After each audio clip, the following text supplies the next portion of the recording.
Pria ini membunyikan bel untuk mengingatkan semua orang di kota untuk pulang sebelum gelap. Gadis ini baru saja pulang dan mengunci pintu. Kemudian sentuh batu yang tergantung di sebelah pintu. Semua orang di kota terbiasa menutup pintu mereka sebelum gelap. Kemudian ketuk batu berbentuk aneh di sebelah pintu. Pria ini sangat mabuk hingga pingsan, padahal istrinya sudah menunggu di rumah. Melihat hari mulai gelap, suaminya belum juga kembali. Dia memarahi suaminya satu kalimat lalu menutup pintu rumah. Kemudian tarik tirai di semua tempat.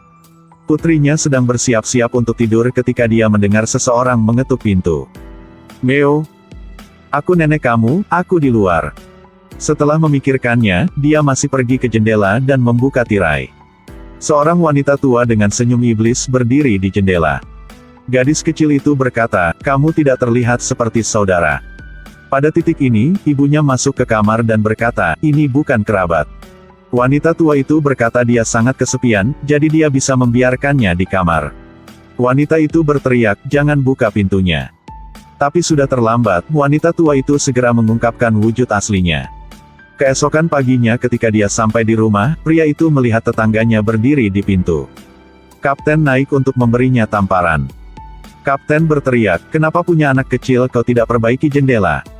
Kapten menyeret pria itu ke atas. Kemudian katakan, "Kamu harus melindungi keluargamu. Lihat bagaimana kau melindungi keluargamu." Melihat istri dan anak-anaknya dalam kesulitan di tanah. Pria itu berteriak menyesal. Kapten mengertakkan gigi dan menyuruh bawahannya untuk mengunci pria itu. Saat ini keluarga Jim sedang dalam perjalanan. Waktu mereka sangat menyenangkan. Tiba-tiba, Jim melihat ada cabang pohon yang menghalangi jalannya. Pada saat yang sama, ada banyak burung gagak di sekitar. Mereka merasa aneh, jadi mereka segera kembali ke mobil dan mencari jalan lain. Keluarga ini berkendara ke kota kecil. Mereka melihat bahwa semua mobil di sini memiliki ban yang bocor.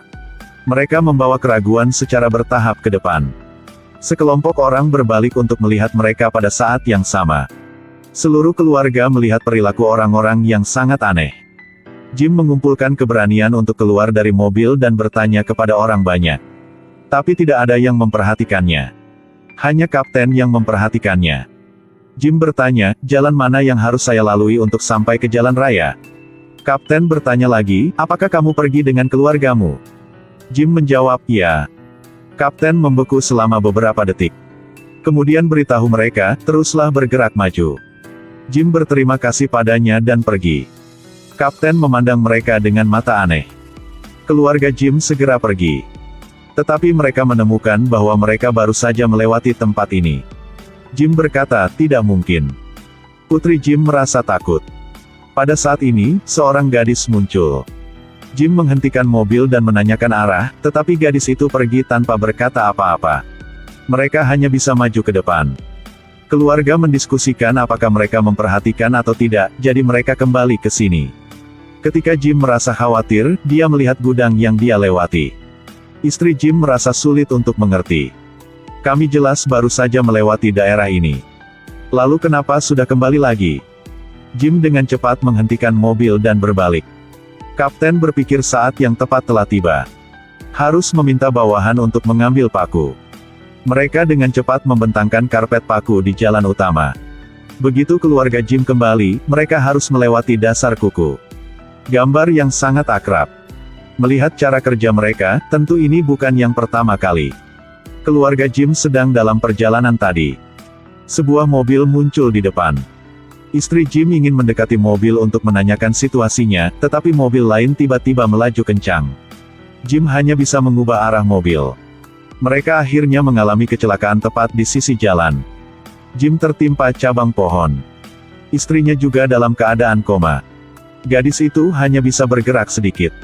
Tapi anak terluka parah. Jim yang kebingungan ingin segera meninggalkan posisinya tetapi tidak bisa. Mobil menabrak pohon. Jim juga terjebak di dalam mobil karena itu. Seorang pengemudi di mobil lain keluar dari mobil dan muntah di tanah. Dia berlari mencari polisi ketika dia bertemu kapten yang memasang perangkap paku di tanah. Mendengar ada kecelakaan mobil. Kapten dengan cepat berlari untuk melihat situasi. Karena hanya 2 jam sampai hari mulai gelap. Sopir dibawa ke ruang medis terdekat. Setelah memeriksa luka-luka pengemudi, dokter segera menyerahkannya kepada suster. Kemudian pergi ke lokasi kecelakaan dengan polisi. Setelah mereka pergi, seorang gadis datang untuk menjaga pengemudi. Dia bahkan kasih air minum. Sopir mengatakan bahwa kecelakaan sebelumnya disebabkan oleh saya yang terlalu panik. Gadis yang menghibur dia mengatakan itu bukan kesalahan pengemudi. Dia kemudian meletakkan pisau di leher pengemudi dan memberinya satu pukulan. Kapten tiba di tempat kejadian terlebih dahulu. Dia menemukan seorang pria dengan semangat panik berdiri di samping mobil. Orang itu memuji kapten tampan. Kapten memborgol pria itu dan menyuruhnya menunggu bantuan. Kemudian ke mobil yang macet untuk mengecek status keluarga Jim. Dia tertimpa dahan pohon. Dan istri Jim dalam keadaan koma.